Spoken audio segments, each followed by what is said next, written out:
I am so tired of hearing Christians telling me, Brother Paul, I'm just so weak.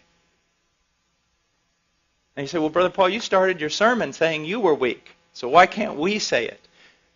Well, I want you to understand the phrase and the context of it. First of all, you're not weak. And I can prove it to you. In the last week, W-E-E-K, how much time did you spend grasping and striving to know God and His Word? And in prayer, knowing that apart from God and His work on your behalf, you weren't going to be able to make it. Oh, see, it's really easy to say, I'm so weak. Your problem is not that you're so weak. Your problem is that you think you're strong. And I can prove it by just looking at your devotional life. Do you see? Our problem is not that we're too weak. Our problem is that we do not recognize our weakness. Do you see that? That's why the men and women that have been most used of God throughout Christian history seem to have only one thing in common, a recognition of their weakness. Now, here's what I want to show you, and it's so, so important. Weakness is not a hindrance to power. Weakness is the catalyst to spiritual power. The problem is wrong response. So first of all, you need to recognize something. Everybody's weak. Everything that is demanded of you in the New Testament is absolutely impossible for the natural man. There you go. So now everybody's on the same level. Me, you, Spurgeon, John Piper, all of us, everyone's weak. That's it. Now you can't use weakness as an excuse anymore because everybody's just as weak. No one can do this stuff. No one. So there you go. We're weak. The question is, what do we do? Now,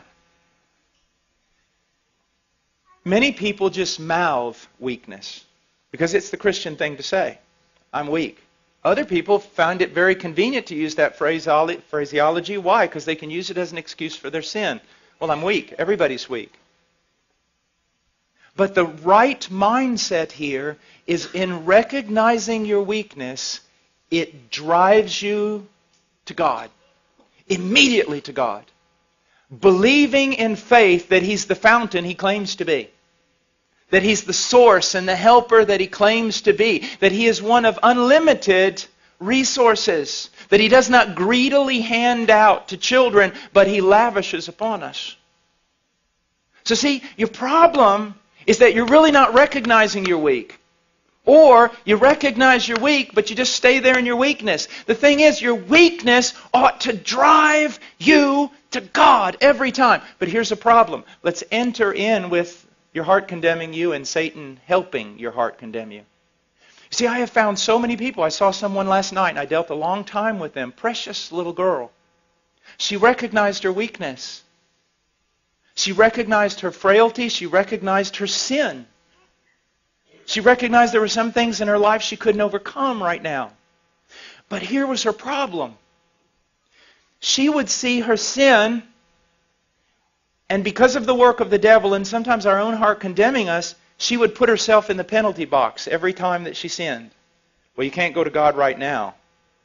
You can't just keep running back to Him. I mean, you sinned yesterday and you repented and asked for forgiveness. Now you've done the same exact thing today. I mean, you run back to Him. You're just a hypocrite. You don't appreciate God. You don't have a high view of God. What do you think? God just hands out pardon to everyone?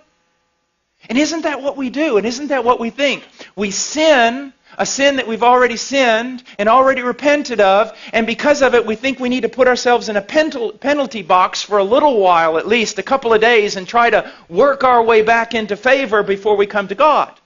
Because if we think, actually, you mean if I go back every time I do this, just immediately, not only going back and asking for forgiveness, but expecting forgiveness, isn't that hypocrisy? Isn't that a low view of God? Isn't that treating God as a forgiveness machine? No, it's being biblical.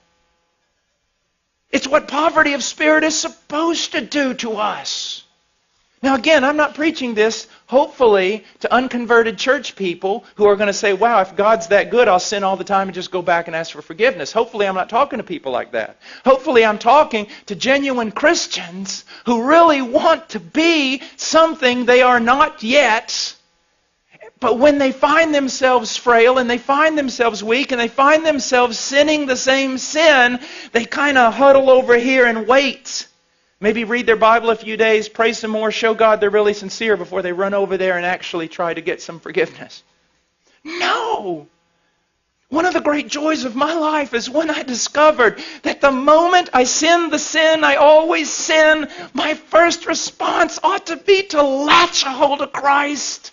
And not beggarly, not thinking, oh, here I am, you ought to strike me down. But no, I latch a hold of Christ saying, I believe your promises. I am in a different realm. I am free. I am a saint. I've been moved out of Adam and condemnation and law. All of it was paid for on that tree. When He died, He knew all of it. He forgave all of it. I'm free. It's absolutely spectacular.